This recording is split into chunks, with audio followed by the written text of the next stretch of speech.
Right. Hello, everybody. It's time for another Wednesday video, and we're doing the follow-up that we promised on the Regia Marina. And of course, who better to talk about the Regia Marina than an Italian historian who can actually understand what they wrote and the archival material.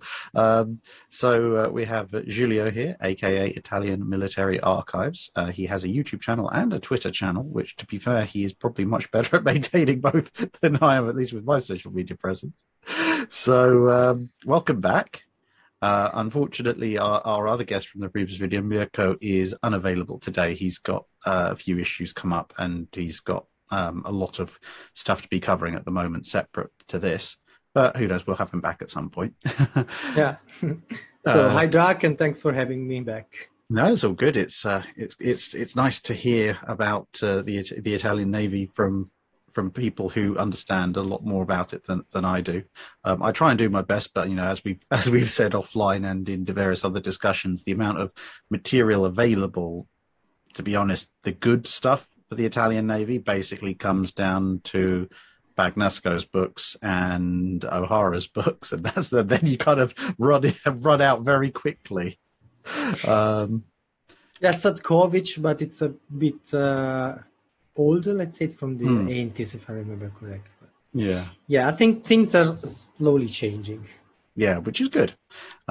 Which is why we're here. So I guess we'll start off with the first subject that we're going to pick up on, which is the submarines of the Regia Marina. Because obviously, if everyone talks about submarines, it's usually either German U-boats or the American fleet boats decimating the Japanese.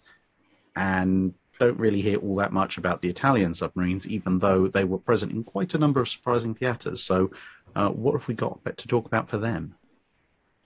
Yeah, actually, one of the first things you read or you hear about the Regia Marina is that they had, at the beginning of the war, they had the largest submarine fleet in the world. Actually, there's a caveat here because on paper, the Soviets have had more submarines, but they were dispersed over more theaters. And then most of their subs were very small coastal submarines. While the Regia Marina had a almost balanced force of coastal submarines and oceanic submarines. By coastal submarines, we are referring to the label established by the London Naval Treaty, which, to put it simply, subs around 600 tons and below were coastal submarines, and those above were ocean-going submarines. So there were like 115 submarines available. Around 40 were ocean-going submarines, and the rest were deemed to be used in the Mediterranean waters.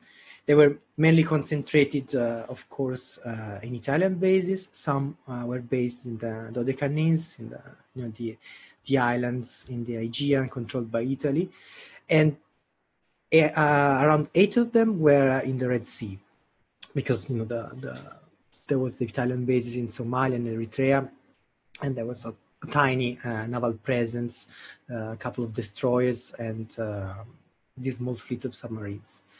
The problem is, on paper, this was a huge fleet, and in fact, it scared a lot on paper, this concentrated power in the central basin of the Mediterranean, especially when Italy entered the war. This fleet of submarines was a threat. But then things turned out to be quite different for a long series of reasons.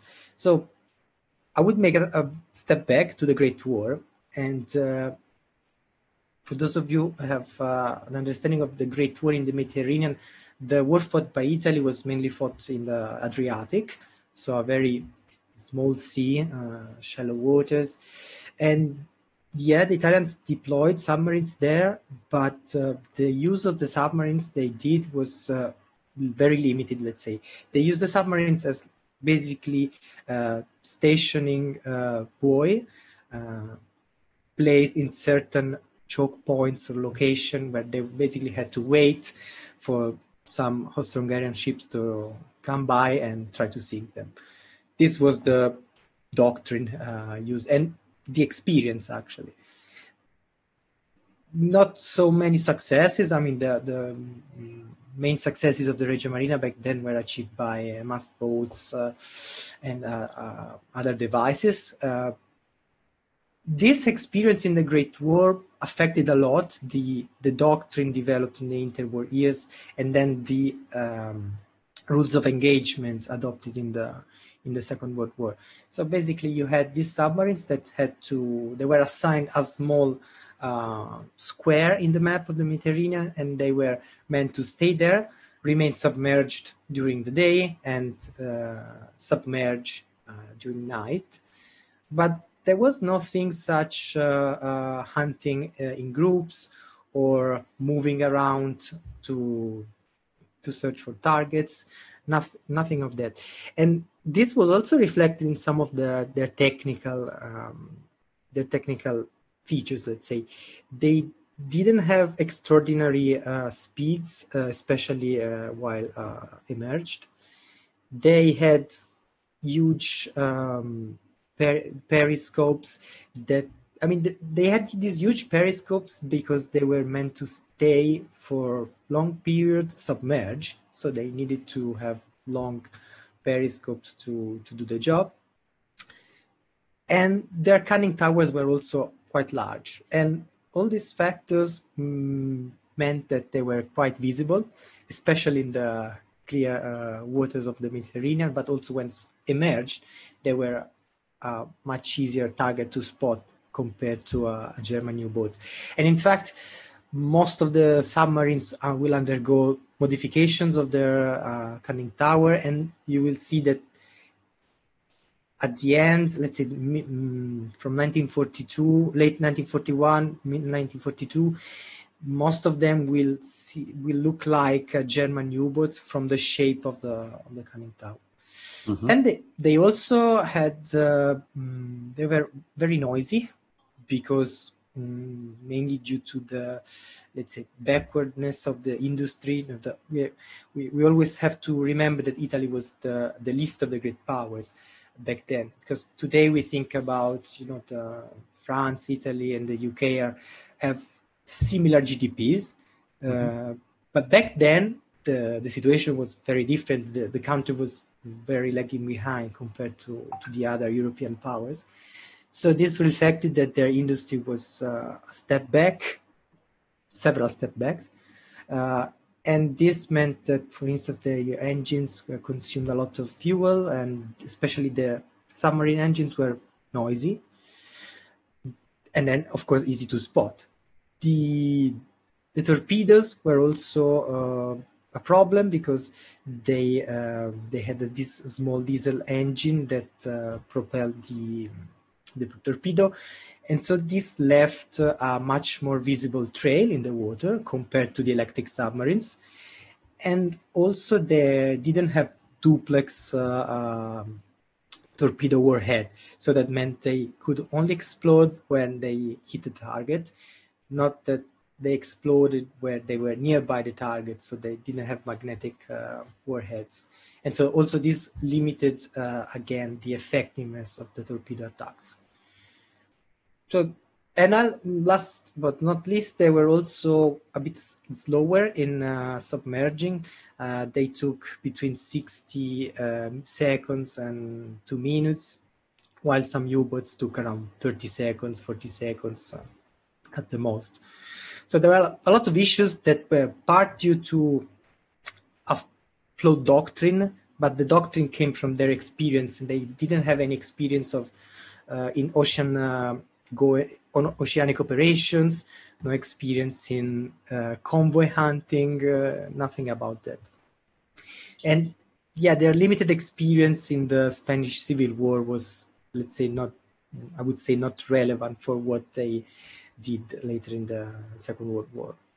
Yeah, and I mean, there's a few things that distinguish the Italian submarines from a lot of others. I mean, as you said, you had large ones and small ones.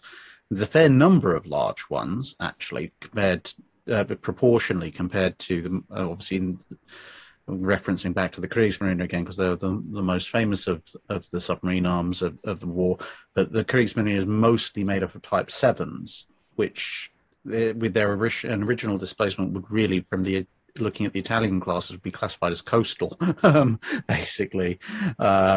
And then you've got the Type 9s, which are competitive with some of the larger Italian subs, but there's a lot fewer Type 9s present at the beginning and early part of the war than the Italians have, sort of 900 to 1,000 ton or heavier subs.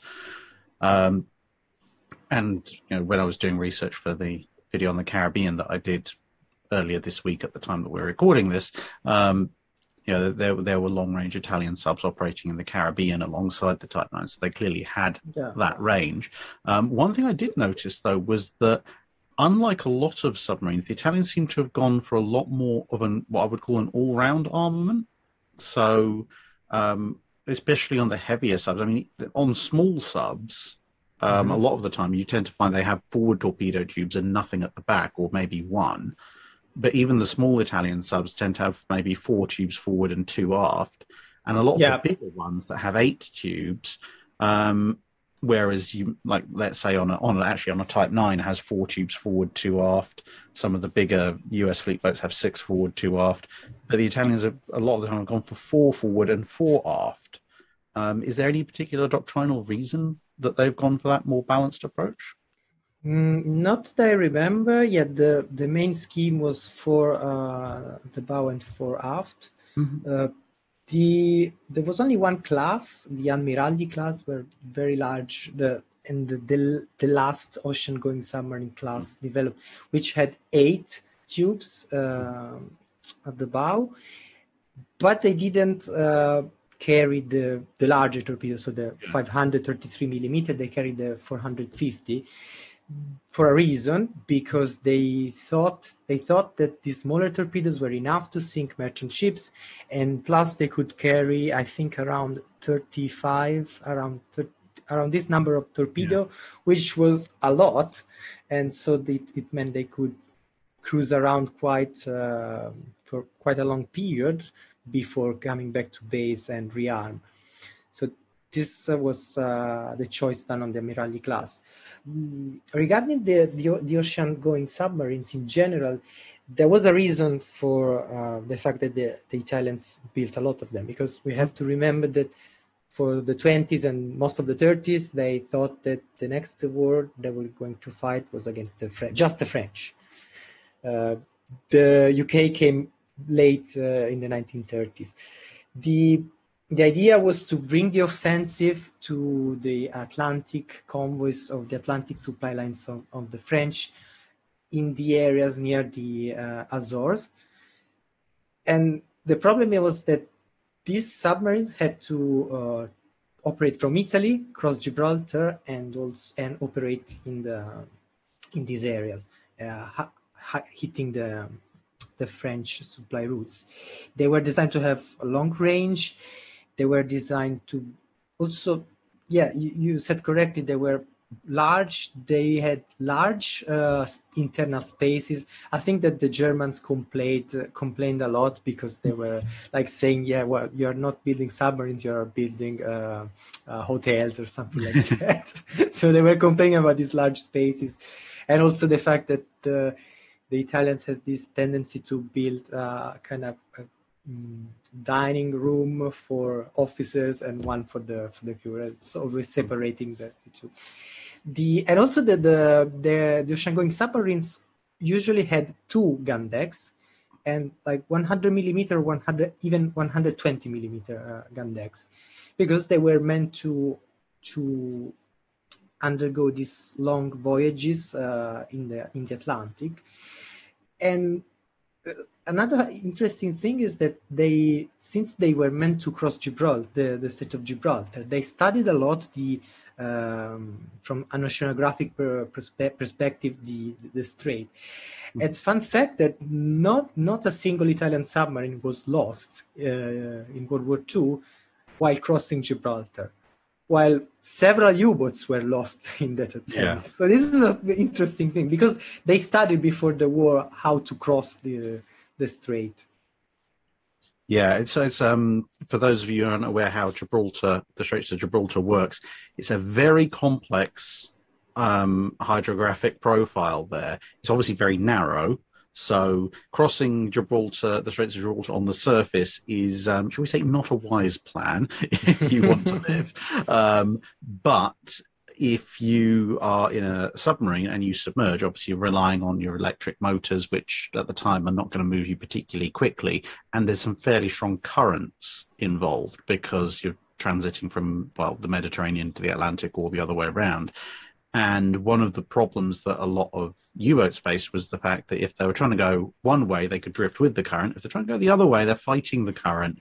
And the current's actually strong enough that it basically slows you to a crawl or can even on bad days push you backwards if you're only capable of doing 4 to 6 knots underwater. But from what I understand, as you said, the Italians did extensive studies of the area, and what they realized was that deeper down, under the main surface current, there's actually an opposing current.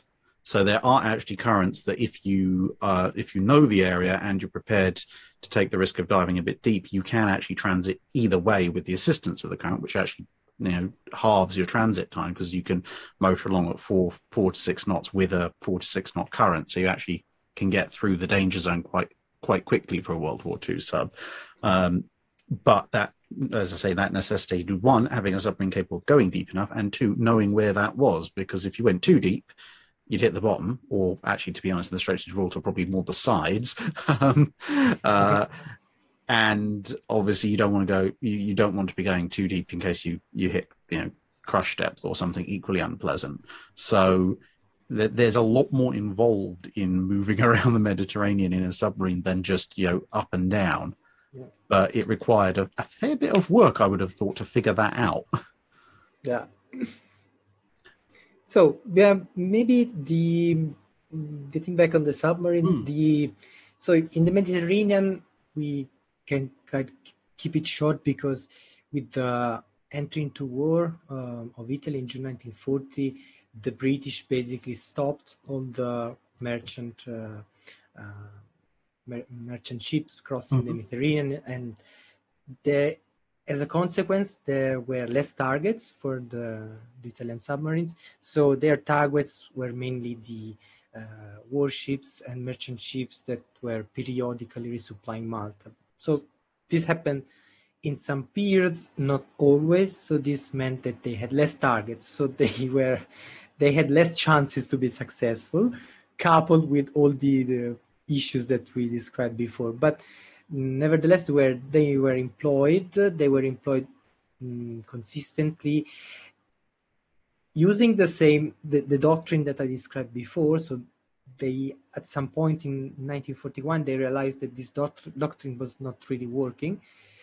They did a lot of scouting for the main battlefield. In fact, usually when there were complex operations involving the battleships or important convoys they had to go through, or if there were sightings of the Mediterranean fleet going out at sea, there were always groups of submarines placed in several locations to act as scouting posts, let's say, for even to attack, of course, but mainly for as scouting posts. And they, and the Mediterranean ones, managed to achieve some interesting hits later in the war, like in 1942, for instance. One very famous torpedo attack is the one from the submarine Axum, which was used during Operation Pedestal, actually in the Axis attempts to counter Operation Pedestal. What happens is that the Axum fire in the Sicilian Channel, it fired a salvo of 4 torpedoes, and one hit the oiler Ohio, the tanker Ohio, one hit the cruiser Cairo, and another one hit the cruiser Nigeria. Nigeria was badly damaged and had to turn back, and the Cairo was sunk. The Ohio was crippled, but it managed to, with a great share of luck, managed to reach Malta, as we know. But yeah, in general, I was looking at the figures before. In the submarines in the Mediterranean managed to sink around 20 merchant ships, managing a same amount, sinking 13 warships, including these three cruisers, including three cruisers, and damaging another around 10 warships. Yeah, again, we can summarize it as a problem of doctrine, a problem of technology, and also a problem of target, but also the fact that the anti-submarine warfare capabilities of the Royal Navy were immense, so they had a tough fight.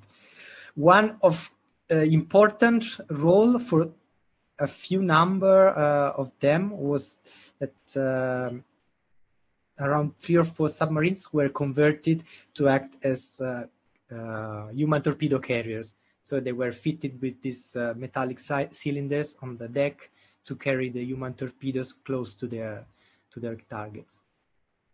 And maybe we'll touch upon this later.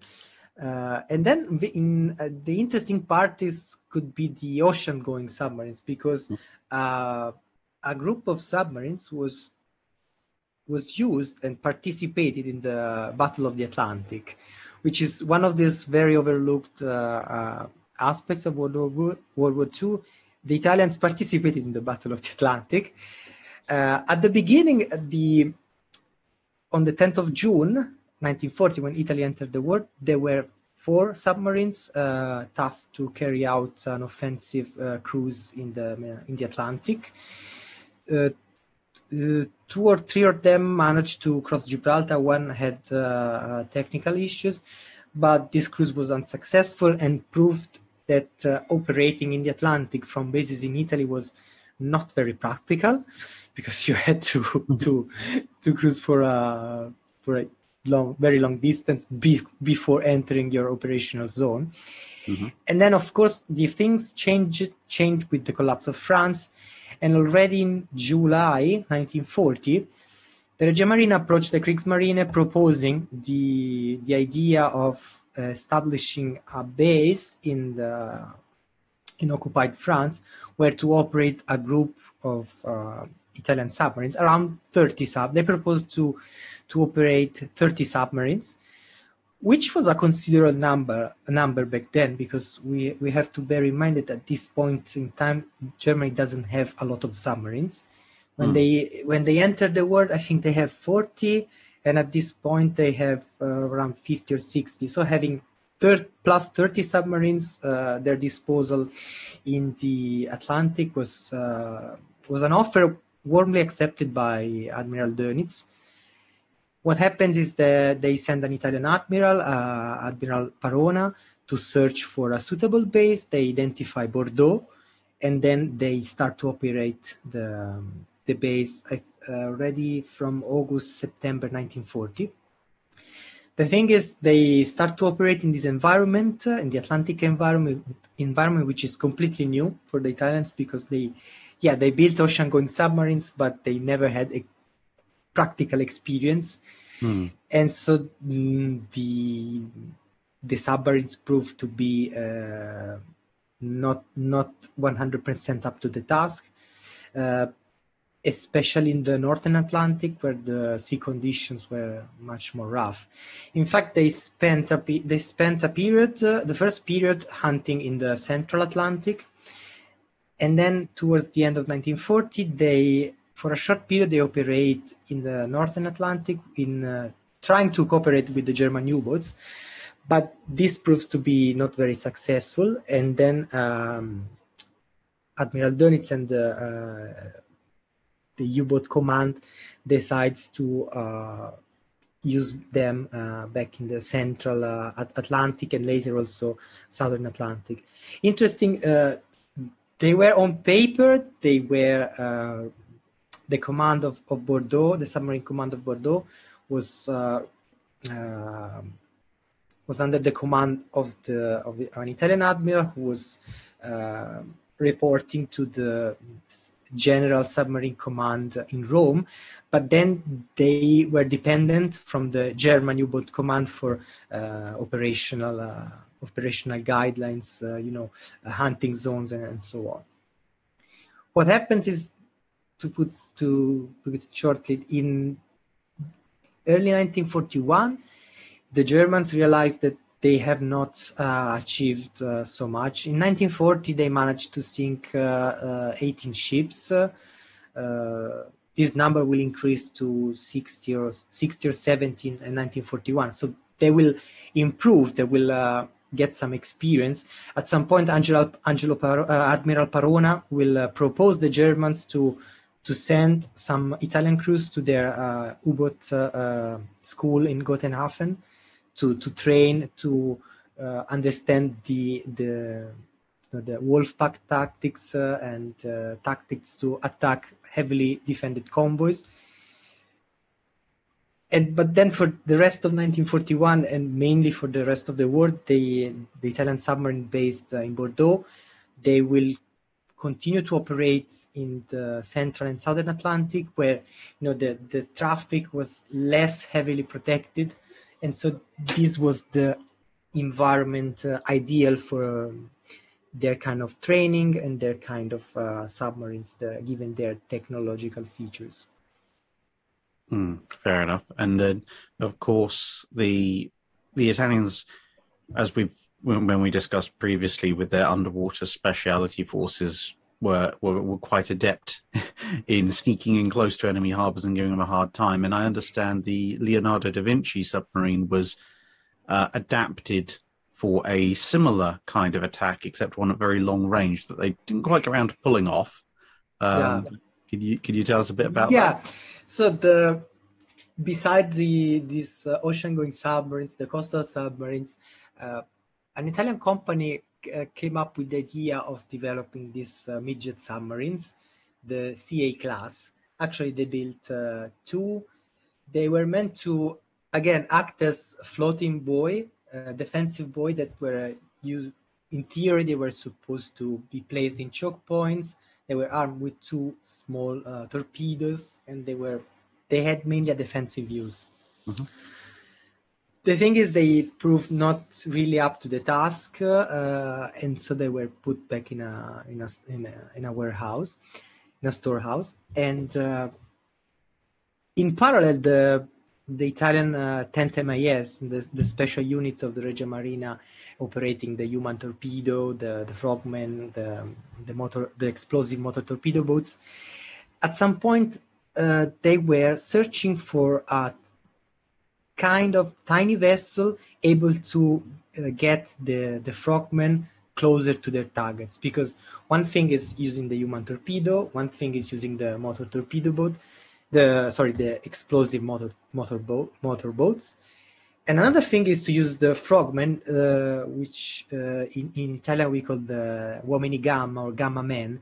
The gamma men were basically frogmen carrying explosive charges, so they were tasked to swim toward the target and plant explosive and then swim away. At some point, they realized that they needed a carrier, a gamma man carrier, mm-hmm. and they remembered that there were these two small CA submarines in storage, and they carried out experiments. They tested it. They removed the torpedoes. And they studied that these small submarines could carry a decent, I think around 10 gamma men, if I remember correctly. Mm-hmm. But then this CA submarine could not get closer to enemy harbors. It needed itself a carrier, a CA carrier. Mm-hmm.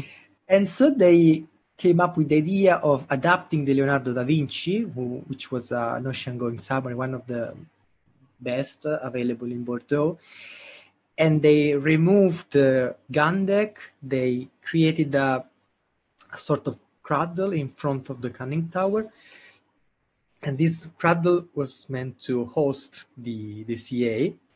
So what happened in theory was that the Leonardo da Vinci had to cruise across the Atlantic or across its target.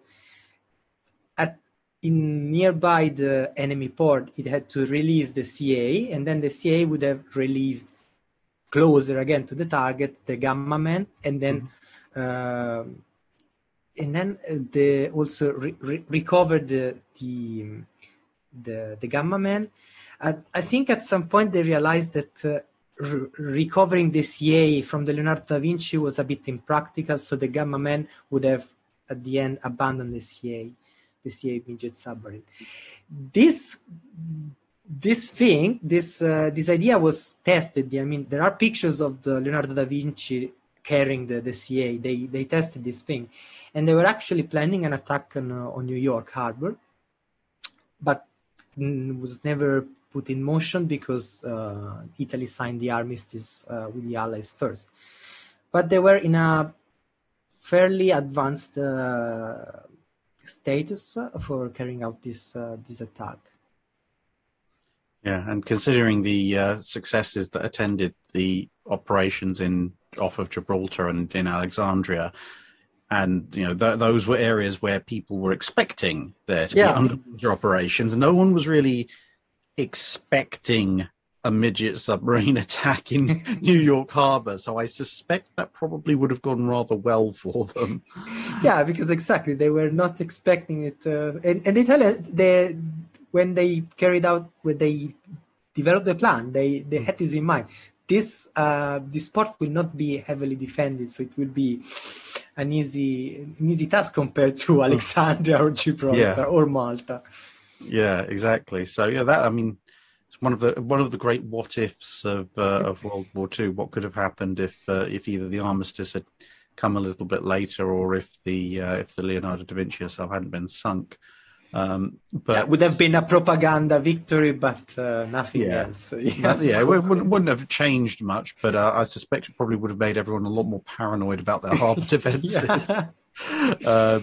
And then, of course, I guess to wrap up Italian submarines, I think we definitely have to talk about one of the major success stories, if you like. I know what you're talking about, but we'll close the story of the ocean-going submarines because. Sure. So, 1941, at some point they decide to decrease the number of submarines. Then there are negotiations between the Germans and the Italians. Long story short, a smaller number of submarines remains. Around 10, 11 submarines remain operational in Bordeaux throughout 1941 and also throughout 1942. Some of them carry out other operations in early 1943. They also operate in the Bahamas that you mentioned in your video. Mm-hmm. The thing is, in 1943, these submarines are clearly outdated, and the Axis are also experiencing a problem, which is they are running out of some strategic materials like rubber, for instance. And their blockade runners have had less success in 1942. So especially the Germans were more and more concerned about this, so they were looking at solutions. The fact that a Japanese submarines arrived in occupied France in 1942 as part of a technology exchange with the Germans convinced the Kriegsmarine that it was possible to carry out a voyage from Europe to Japan or the former Dutch colonies occupied by the Japanese. So they start to look around. They had plans, and I don't remember if at this point in late 1942 they already had in construction this transport U-boat. The thing is that they were not ready and they needed something quick. They looked around and they saw the Italian submarines, which were larger compared to the Type 7. They asked the Italians for their designs, their schemes, and they realized that these subs could be readapted, and each of them could carry almost 200 tons of supplies. So this meant the removal of the torpedoes, most of the armament, and so on. The Italians accepted. They converted a series of submarines. Around 7 submarines were converted. And what happens is that in May 1943, 5 submarines depart. 2 are sunk in the Atlantic, but 3 of them reach Singapore. They also carried German and Italian personnel because they were planning to set up a base there in Singapore for maintaining the submarines and also facilitate the exchange of raw materials and technologies that they were supposed to do. Thing is that then the Italian armistice comes into play. The Japanese sides the submarines, which are then handed over to the Kriegsmarine, which operates these submarines in the Far East until the surrender of Germany, basically. One is sunk before the surrender of Germany while they were trying to get back to Europe. This one is sunk by a British submarine that ambushed it in, I think, in the Malacca Strait. And the other 2 remain in the hands of the Japanese.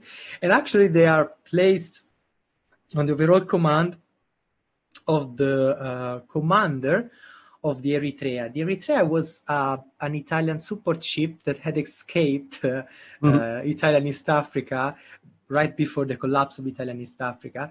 It had managed to cross the Indian Ocean, reach the Japanese-controlled territories, and it spent 1941, 1942 acting as a submarine support ship, aiding the Japanese. And then they were the Commander Marino Iannucci was let's say the commander of the Italian naval forces there, which were 3 submarines and 1 support ship.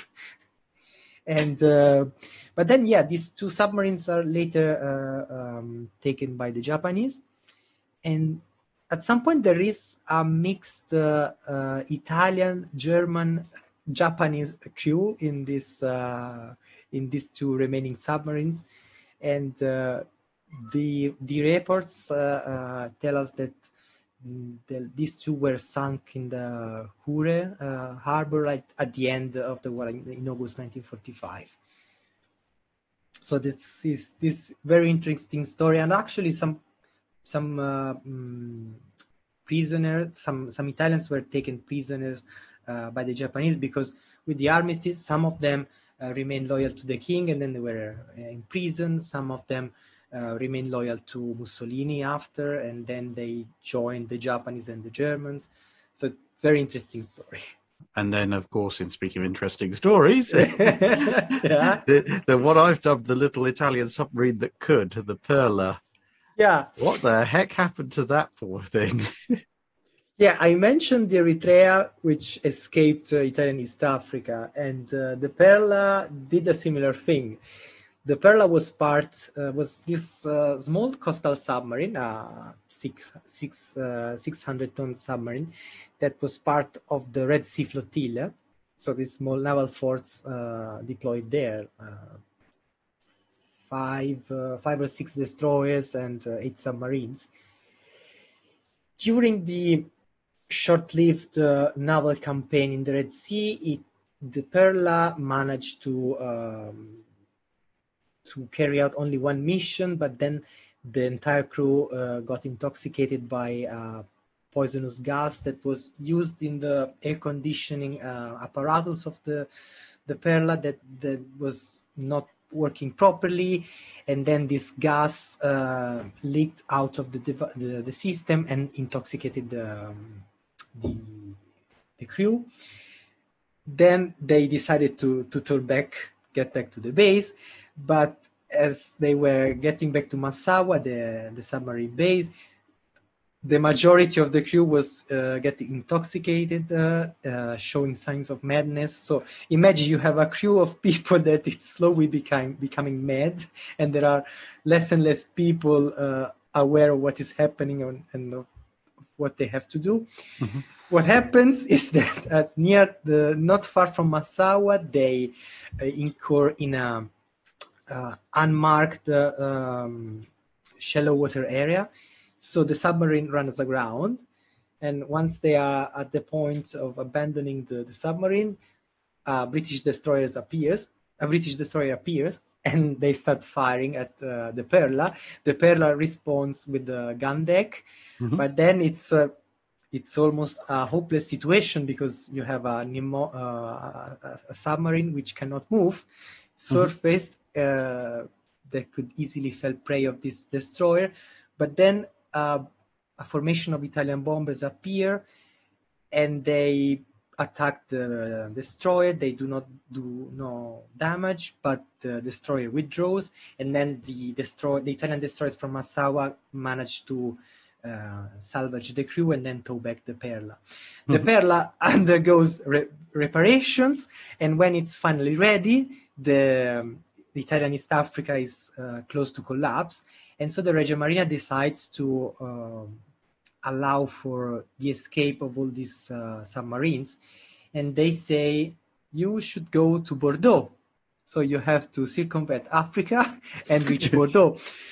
The thing is, the other submarines, the other surviving submarines, which were I think 4 or 5, they were all ocean-going submarines, so they had no issues in doing that. They agreed with the Germans to organize a rendezvous with the supply ship in the middle of Southern Atlantic.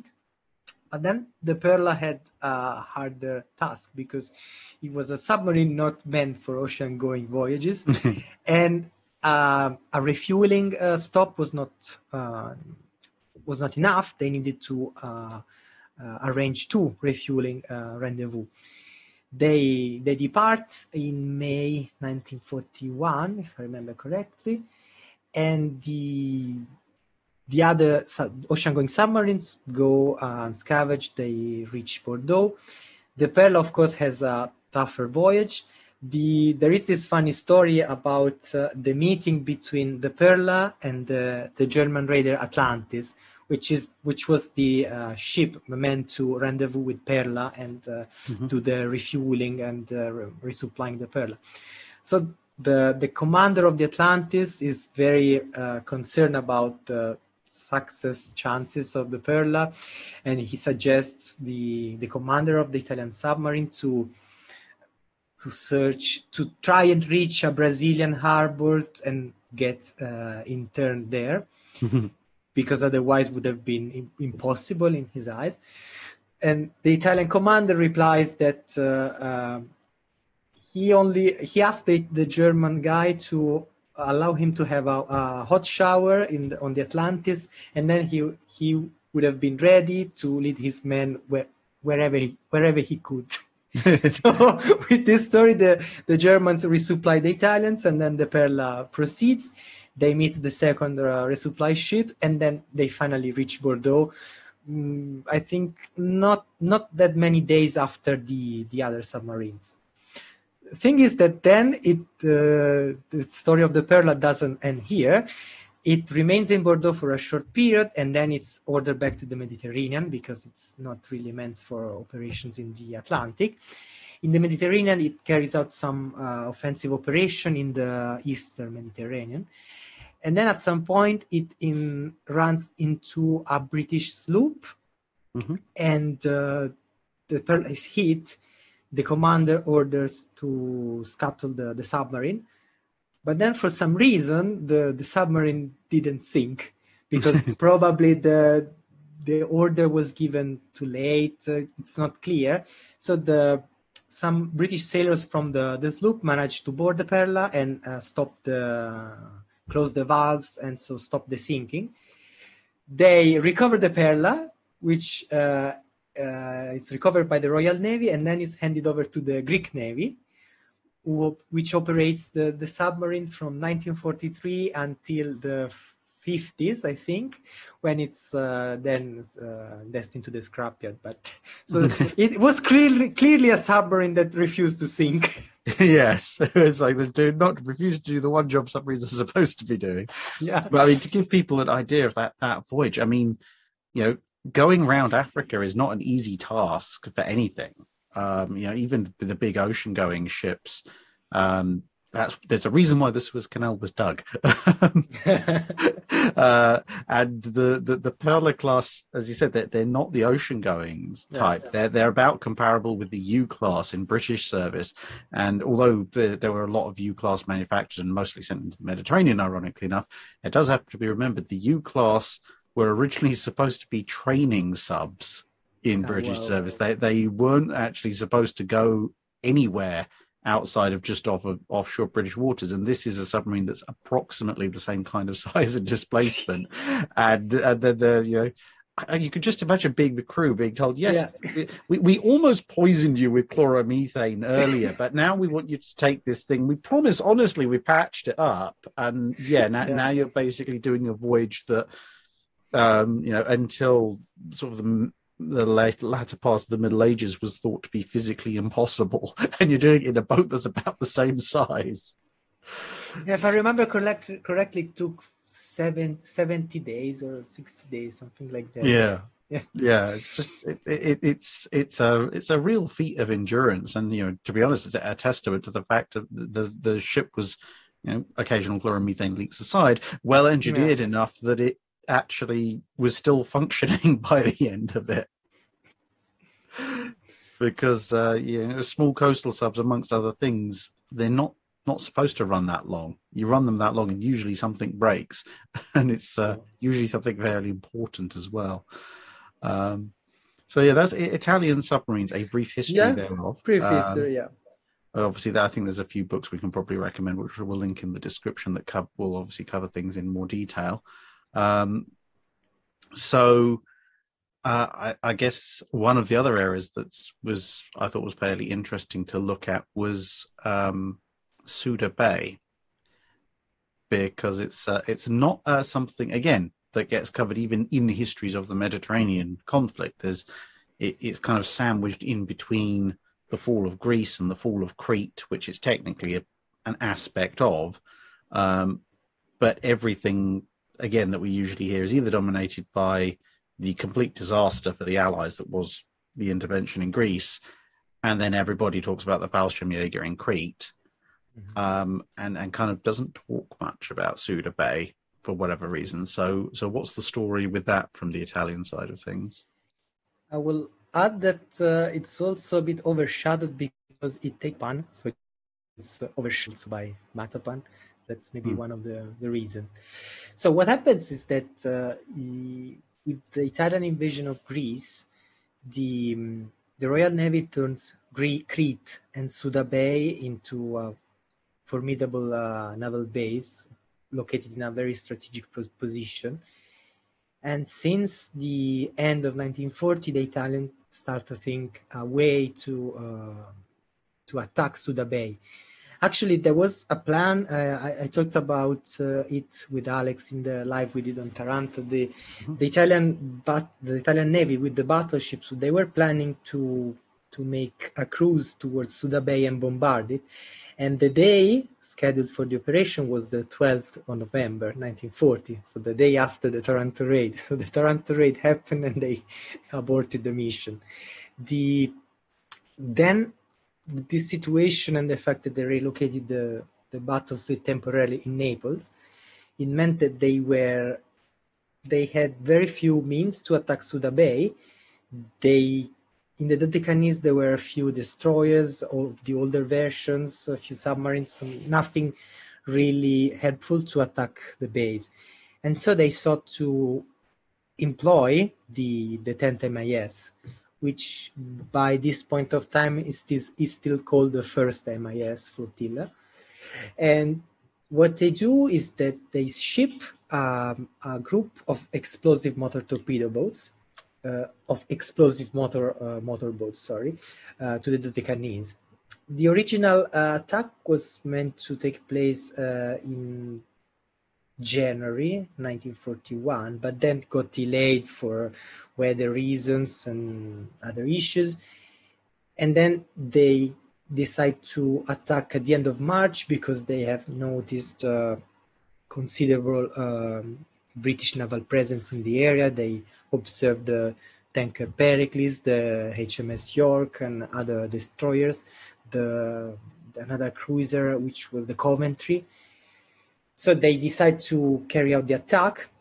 What happens is that they sail from the island of Leros with two old destroyers, the Crispy and Sella, and these destroyers are carrying the explosive motorboats, which are called the MTM. The Italian acronym is MTM. So I will refer to them as MTM.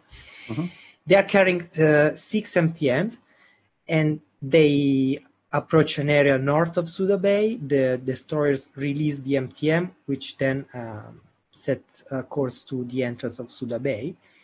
They arrived at the entrance of the bay around midnight, more or less, and then they start to go through the bay, which develops from east to west, let's say, and it's quite long. It's a long bay, and in fact they take some hours to get to the center of the bay, and then at the final section of the final area, and they have to cross 3 different series of obstructions. The thing is, the MTM have a very small draft, so they can easily overcome the obstructions. And they also, in crossing one of the, I think was the first or the second obstruction, they go around some rocks which were not defended with the obstruction, because no submarines or no other device, not even a motor torpedo boat was considered small enough to pass by in this area. So what happens is that around 4:30 in the morning, they are near the British ships. The commander, Luigi Fagioni, identifies the targets, and then he regroups with his mates, and he assigns to each one different targets. Can you imagine? These are very, very tiny boats, and then you are like regrouping together, like you are on mopeds, on bicycles with your friends. Yeah. And then you are doing this in the dark of the night in an area that you have never been there before, and you run the risk of being spotted by the enemy. The thing is, they are silent enough that they remain unspotted for several hours, and then at the very first lights, the very first lights from the east illuminate the target, the silhouettes of their targets, and they launch the attack. They hit the HMS York, they hit the tanker Pericles badly.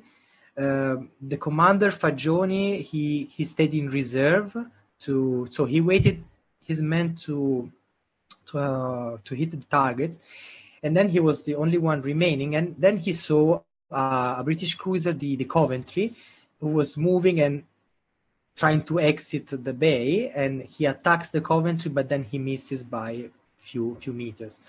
The thing is that the British don't realize what has happened, because the first reaction is they shoot with the anti-aircraft guns to the skies, because they are thinking that the Italians or the Germans are attacking by the air, but it's not.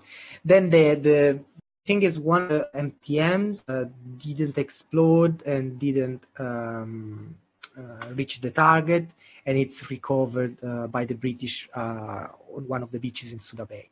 But then that's it.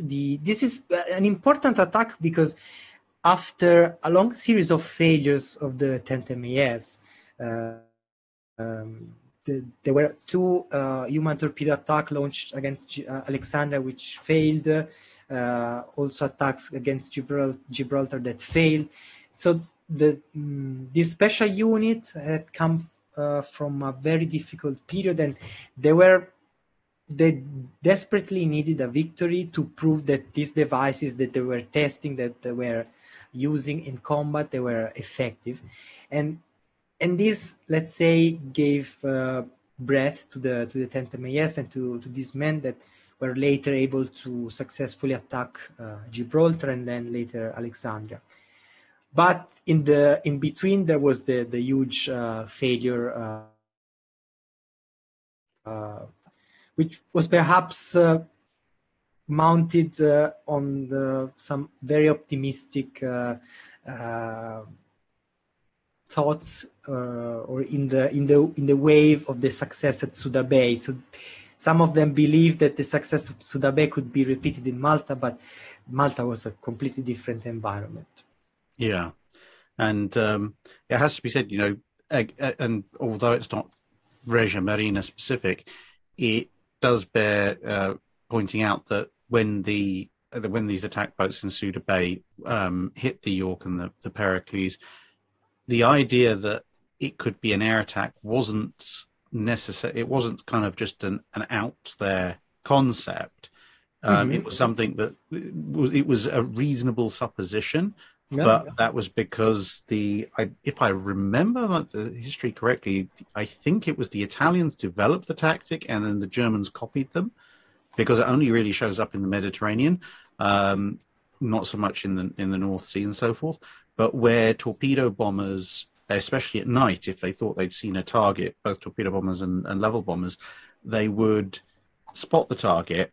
And then obviously if you come motoring in out of the dark, people can hear you. So they'd actually shut their engines off and come in on a glide path. So they'd come in silently, drop their bomb or torpedo, and then as soon as that's dropped, then you restart the engines, rev up and drive away as fast as you possibly can.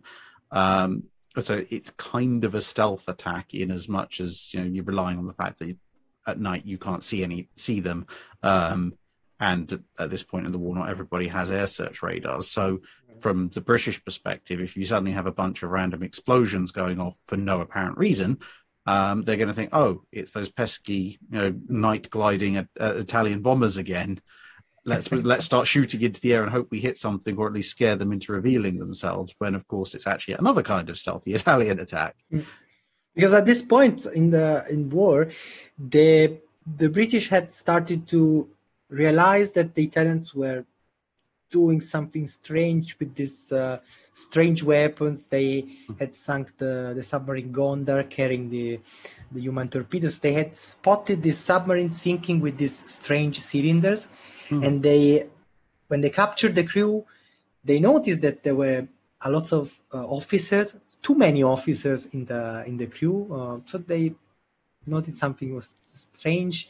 Then there was the attack in Gibraltar, which failed. The first attack, one of the first attacks against Gibraltar that failed, and then they recovered pieces of a human torpedo, and so they had some evidences. But the MTM, they had never seen it before. So I guess that the standard servicemen on board the HMS York had no clue about this thing. Yeah. So another example of something that definitely needs to be more widely discussed, and certainly everybody took the threat a lot more seriously afterwards. So I think we've talked for about an hour, so that we've probably got enough time to slot in one more thing to talk about. And I believe before we started the recording, you mentioned you had a few other interesting feats and endeavors by the Italian Navy that we can hear about. The Black Sea. Yeah, let's talk about that. Yeah, another interesting story and overlooked thing is this the involvement of the Regia Marina in the Black Sea. So the Regia Marina fought the Soviet Navy, surprisingly, and this is interesting because this happens in the period of the second siege of Sebastopol. Because to give a short context, the Germans failed to capture Crimea and Sebastopol in late 1941, and then they start planning for a second campaign, which takes place in summer 1942. That's called like the second battle of the second siege of Sebastopol. The thing is, they needed to stop the flow of Soviet supplies and reinforcements coming from mainland to Crimea. And the Germans were short of means to do so because, they had the Luftwaffe, but the Luftwaffe was a bit overstretched everywhere. So they needed some means for naval interdiction. And at this point, they asked the Italians for help. This is probably the only time in the war where the German high commands request the help of the Italians. So it's all the other times was the other way around, or the Italians provided unrequested help, like the Air Corps in the Battle of Britain or the Expeditionary Corps in Russia. So this unrequested help provided by Mussolini only for political reasons. This was the first time that the Germans came to the Italians and say, we need your help. Mm-hmm. Because in 1942, they already observed how this trained and special flotillas of the Regia Marina using motor torpedo boats and submarines, or also the MTMs, were successful. In 1942, in January, when Admiral Raeder makes the request, the Alexandria raid has happened. The first attacks at Gibraltar have happened. So they have seen that the Italians are good in doing this kind of operations. So what happens is that in May, they dispatched this column of trucks carrying motor torpedo boats that cross the Alps and then reach by road the Romanian ports, and then they are moved to the Axis-occupied pieces of Crimea. In Yalta, they established their base in Yalta. And this flotilla is composed by 5 or 6 MAS boats, so small motor torpedo boats. There's a bunch of MTMs as well. And there are also 6 midget submarines of the CB class, which are an evolution of the CA class that we mentioned before. These were bigger than the CA. They were much more decent in doing their job compared to the CA. And so they deployed this force in May 1942, which becomes operational in time for the start of the siege of Sebastopol. And they are successful in countering some of the Soviet naval operations there. They managed to sink 3 Soviet submarines carrying supplies and reinforcement to Sebastopol. In one engagement, an MAS boat cripples the cruiser Molotov, which then remains in dockyard for 2 years, if I remember correctly. So they are quite successful, and they also received visit from the Soviet Air Force. The Soviet Air Force attacks the base, the Italian base in Yalta, a couple of times, and they sink some of the MAS boat. And actually, the second attack against the base comes a few days after Admiral Raeder has visited the base and has greeted the Italians for their successes in the Black Sea. Almost in parallel, a group of 4 MAS boat is